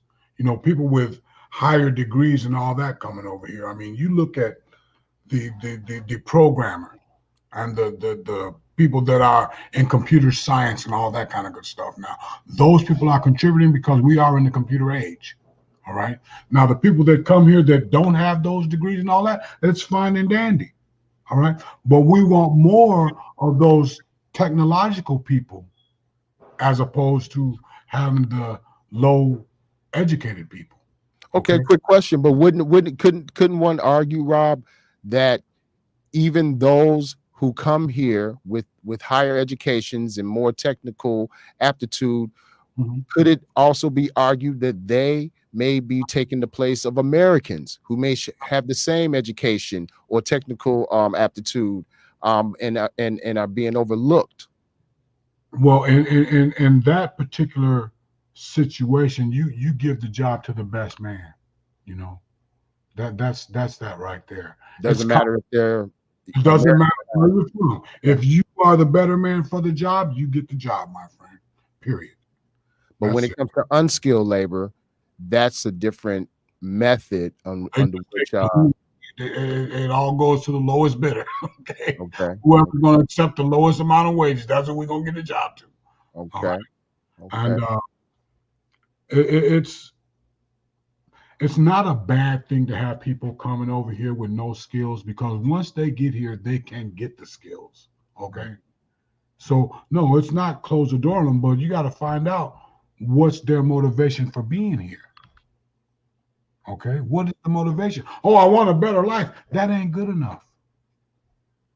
That ain't good enough. I want to come here to educate myself and be a productive member of society. You understand what I'm saying? Mm-hmm. Not that I just want to come over here and get food stamps and lay up on y'all because y'all take care of everybody. Is that really the sentiment of the right that most people who come here from other countries are doing? Because I'm gonna tell you, most of the folks I know who come here from other countries, they're hardworking. Give me just very hardworking folks who come here to this country, and they definitely want to try to have a better life. And I can't say I necessarily blame them, but real quick, we do have a caller on the line. Caller, what's your name and where you're calling from? Hello, my name is Abeni. I'm calling from El Paso, and just wanted a quick question to be answered regarding your comment about, immigrants coming in without degrees, so they're not necessarily that intellectual. Where I go to school, my school is predominantly Hispanic, and actually we have a large student population who are immigrants. Some of them already have their degrees, others are seeking their degrees. So what exactly do you mean by they're not that intelligent, or they're not contributing intellectually, when some of them are going to college to get their bachelor's or even their master's degree in America? Okay, well, first and foremost, thank you for calling in, but I think that you've misconstrued what I said. Okay. And I didn't say that these people are low energy or low educated and all that kind of good stuff. What I was driving at is contributing to this country. Okay. When you come here and you get the higher education and all that kind of good stuff, it's a beautiful thing. Most of the immigrants that don't go for that higher education and all that kind of good stuff, they go the entrepreneur route, and they have businesses, food, restaurants, landscaping businesses, construction, all this kind of stuff. All right. That's where you are a contributing factor to the country. But to just come here and take advantage of all those freebies, so to speak, that's where I get in the weeds with it. Okay. But no, all the people that are coming here and they're empowering themselves to get better, to learn more, produce. I mean, I'm all with that. Okay. What percentage of those immigrants who come here to this country, Rob, do you think fit the description of immigrants that you believe take advantage of the system here? What percentage of those that come here are doing that? Do you The think? one, I don't know what percentage to give you, but I can give you an example. The people that come here and think that if they have a baby here, that baby, or they call them anchor babies or whatever, but that's not the way the law works. But they have construed it that way, that if you are born in America, that makes you an American. Isn't that in the Constitution? No, that's not the case. That was put in there because of the black people. All right. Just because you cross over the border and you have a baby here does not mean that that baby is an American. All right. All right, caller. Well, we have another caller on the line. 630. What's your name and where you calling from, and what's your question? My name is Casildo Cuevas. Hey, How you doing, Casildo. everybody? All right. How are you? Pretty good. I've been listening to a bunch of this. All right. It's very interesting that I hear the same talking points from the GOP, such as undocumented immigrants coming over and getting all these freebies, like food stamps. First of all, they are not eligible for food stamps. Mm. You need to be born here. You need to have a valid Social Security number in order to get food stamps, in order to get a lot of these benefits. Not true. Not Okay. true. So I am tired of these talking points that keep getting reset. I don't like to use the word regurgitate because it's kind of offensive, but maybe it is appropriate. Well, Robert, where's he People wrong here- at? Where's he wrong at about food stamps? Because I applied for food stamps. I've seen people in there getting them. Not only do they not have Social Security numbers, but they also registered them to vote. That is not I've true. seen it firsthand. Okay. In the office. I've only heard of 1 or 2 cases of people getting registered to vote. It's not like what you guys people make it out to seem that thousands and thousands of people, do this. It's not true. Right. Prove it. Give me cases. Give me something that I can say, okay, you're right. I agree with you. As far as the food stamps go, you need a valid Social Security number and a birth certificate. You need to prove you're a U.S. citizen or you have a green card in order to get food stamps. I dare anybody that's an undocumented immigrant to go and get food stamps and say, guess what? I'm undocumented. Mm. Try to do that. Because guess what? You're not going to get it. You're more than likely to get arrested because of that, because that's fraud. That's fraud. Okay? I'm tired of these people saying, oh, they don't pay taxes. Guess what? They probably paid more than Trump did. How much did Trump pay? $750, and then 10 years he didn't pay anything? How much do undocumented immigrants pay? Billions. And I can prove that. Billions every year that they cannot claim. Social Security that they cannot use. Yeah, that's a pretty good point, Robert Hill. Casildo makes that, most immigrants probably pay more in taxes than our president did. What do you have to say about that? Well, first, I would say that you would have to be totally illiterate to believe that Donald Trump only paid $750 in taxes, number one. Number two, you got to look at where these taxes are going on. I was in the food stamp office trying to get food stamps along with a lot of other people that was in there too. And I'm going to tell you, they wouldn't give them to me, but they gave them to a lot of other people that don't have Social Did Security. they give it to undocumented people? That's the Yes, question. they did. They asked Your on statement the form, is that on they the gave form. them to on the undocumented form. immigrants, whereas On you the say illegal immigrants. That's the question. Well, let me answer you. Let me tell you this. On the application, it asks you if you are of Hispanic descent. Period. Then it don't ask you if you're black or if you're white or anything like that. It asks you specifically if you're Hispanic. Then they ask you what is your language? What language do you speak? And then they give it to you based on you being not having any money or whatever. Because they never gave it to me. But I've seen a Do lot they of ask you for your Social Security number, sir? no. They never asked you for Social Security? Ask me for That's mine. not the application. I'm sorry. I've worked with Family Focus, who helps a lot of people, and that's one of the things that's on there is Social Security number. In order for you to get any type of food stamps, they have to verify your social security number, because you can say you didn't make any money, but guess what?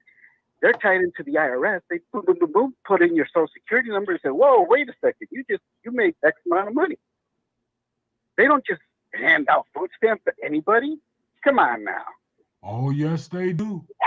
Hey, Casilda, I know that that you're familiar with this. Could you share with us some of the ways in which Hispanic Americans in particular have contributed to America?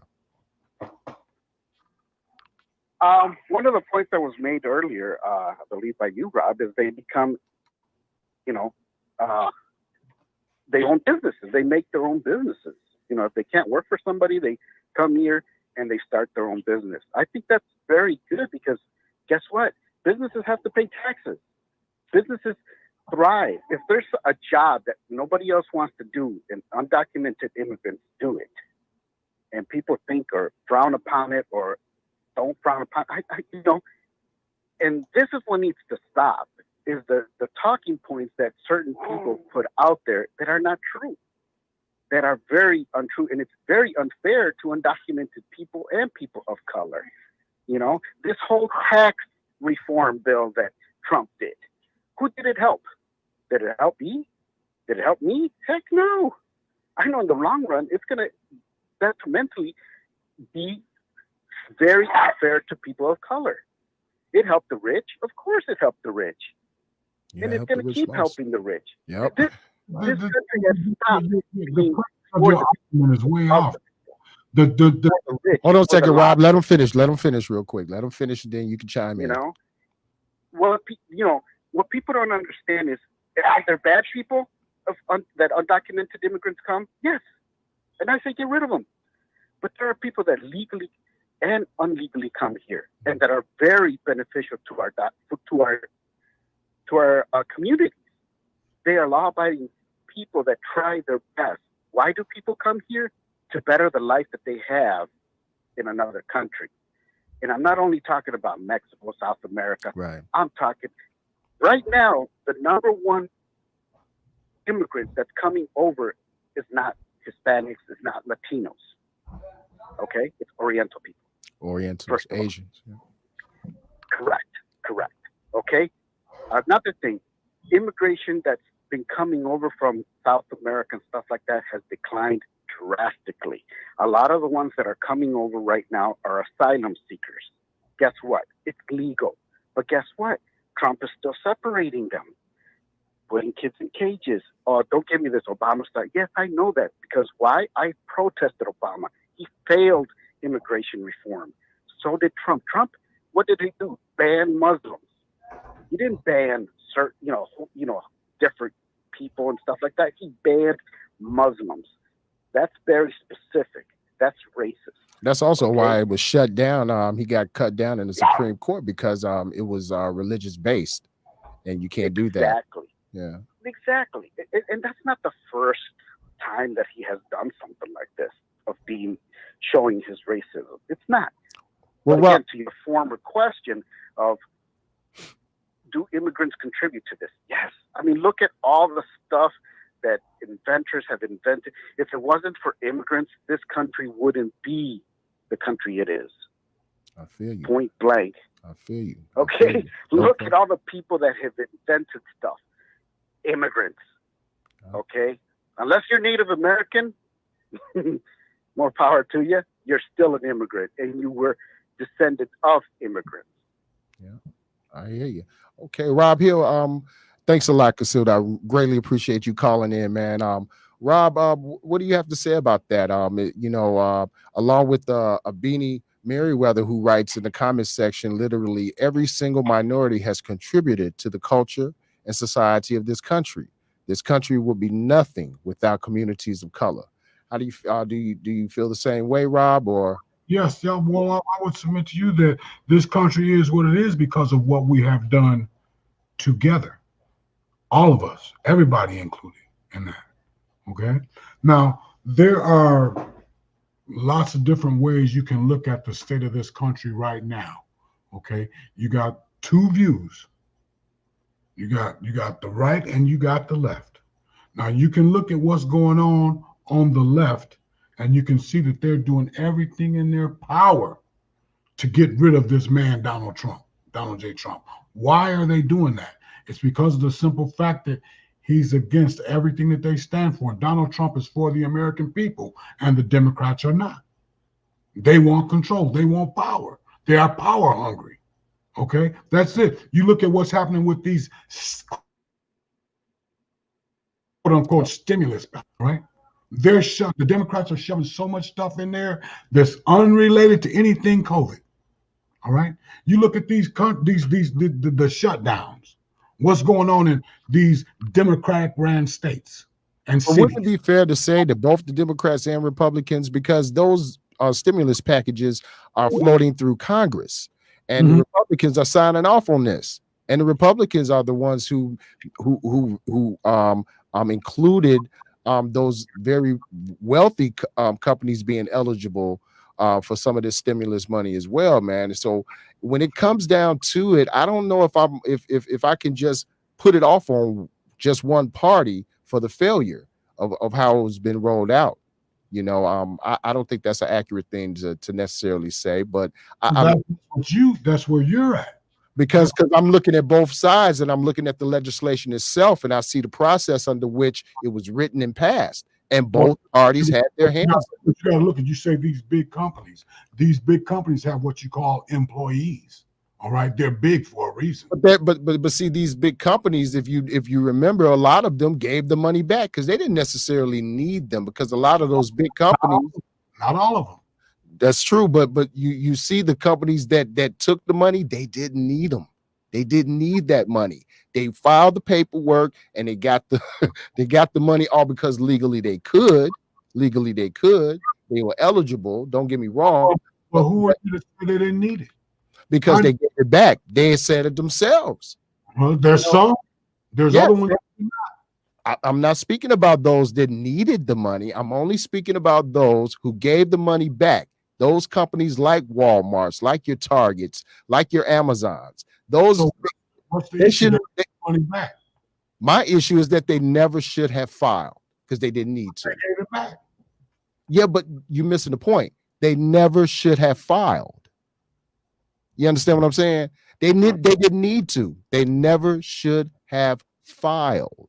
Okay. They didn't even pay any taxes. They never should have filed. And that's the problem that I have when we have both Democrats and Republicans writing legislation that makes it possible for those companies to even file for it. They should not have. I think that if they were both on the side of the American people, that would have never happened. They would have made that would have been more money for those families who have been laid off their jobs because of COVID, had not been able to go back to work. Jobs because of COVID. Excuse me? Laid off their jobs because the Democrats want to shut it down. No, people I know have been laid off of their jobs because of COVID. Their jobs could not continue to have people coming inside their facilities. Rob, that's just what I saw out there. And furthermore, again, Congress wrote those laws. They wrote that Democrats and Republicans. Democrats didn't just do it by themselves and the Republicans looked it over and just ignored it. No, they signed off on it too. And so again, I don't think it's just a party issue. I think it's a Washington issue. I think that both sides needed to have gotten their acts together and did something, pass better legislation for the American people. I would submit to you, Andre, here in this country, we have a government of, by, and for the people, okay? And if our government is messed up, it is because the people are messed up, okay? Because we put them in. We elect these people, okay? And then we continue to keep on electing them and electing them and electing them and then expect them to do something that they ain't gonna do. That is the definition of insanity. You keep doing the same thing, expecting different results. So now we got a different result in there. Now we got Donald Trump in there. And I would just submit to you that we just need about 400-500 more of them. Oh, wow. Okay. Well, there you go. Well, Rob, we about coming to the end of the show. Why don't you share with the public where they can find you, where they can look you up at if they want communicate with you if they want to take advantages of some of the services that you provide. Go ahead, let her rip, man. My name is Rob Hill, and the CEO of R Hill Enterprises Incorporated, and I do financial services. You can reach me anytime at 773-765-4491. I'm not nationally right now, but for those of you here in the state of Illinois, we can definitely take care of you, all right, as far as life insurance and things like that go. This is my book, Ask the Right Questions, Get the Right Answers. It's available from Amazon to Walmart. All you got to do is punch in ROBBHILL author, and you will be able to find plenty of information about my book and my services and all that kind of good stuff. Friend me on Facebook. I'm on Twitter and the rest of those social media things out there, and I look forward to serving you if possible. All right. I appreciate that. And thanks again to our guest. He wasn't able to come back in, Mr. Robert Yarborough, CEO and owner of RV's Home of the Hoagies. You can check Robert out on Facebook as well. Wish he was here to give out more of his contact information. But I really do appreciate this discussion this evening, man. I'm going to have you back on with some more discussions that we have about politics and everything. I appreciate everyone for tuning in this evening and everyone who commented and called in. I thought it gave a lot of substance to the show. Thanks again, everyone, for tuning in. And with that being said, we out. So what do you think?